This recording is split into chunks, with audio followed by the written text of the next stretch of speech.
சென்னை ஈசிஆரில் மது குடிக்கும் போது நண்பர்களுக்குள் ஏற்பட்ட தகராறில் பாட்டிலை உடைத்து கையின் நரம்பை கிழித்ததால் பரிதாபமாக ஒருவர் உயிரிழந்திருக்கிறார். போதை வெறியில் நண்பனின் உயிரை காவு வாங்கிய சம்பவத்தில் நடந்தது என்ன? போதை மயக்கத்தில் சுய நினைவின்றி பாட்டலை உடைத்து நண்பனின் கையில் கிழித்ததால் ஒருவர் ரத்தம் சொட்ட சொட்ட உயிரிழந்துள்ளார்.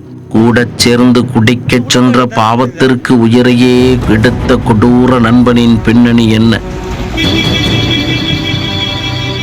சென்னை ஈசிஆர் முட்டுக்காடு பகுதியைச் சேர்ந்த ரூபன் என்பவர் அவரது நண்பர் ரகுபதியுடன் டாஸ்மாக் கடைக்கு சென்றுள்ளார்.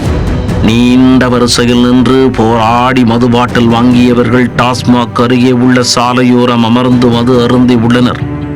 அப்போது இருவருக்கும் இடையே ஏற்பட்ட வாக்குவாதத்தில் ஒருவரை ஒருவர் தாக்கிக் கொள்ளும் அளவுக்கு மோதல் உண்டானது.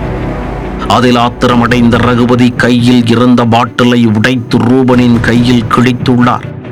அதில் ரூபனின் கை நரம்பு கிழிந்து ரத்தம் பீச்சி அடிக்க அவர் அங்கேயே சுருண்டு விழுந்துள்ளார். அதை பார்த்து விடவிடத்து போன ரகுபதி ஆத்திரம் அடங்கி அங்கிருந்து தப்பி ஓடினார். ரோட்டோரம் யாரோ கையில் ரத்தம் சொட்ட சொட்ட மயங்கி கிடப்பதாக போலீசாருக்கு தகவல் கொடுக்க அவர்கள் வந்து மீட்பதற்குள் எல்லாம் முடிந்துவிட்டது. ரூபனின் சடலத்தை மீட்டு உடற்கூராய்விற்காக அனுப்பி வைத்த போலீசார் சம்பவம் தொடர்பாக வழக்கு பதிந்து விசாரணையை தொடங்கினர். சம்பவத்தில் ஈடுபட்டு தலைமறைவாக உள்ள ரகுபதியை போலீசார் தேடி வருகின்றனர்.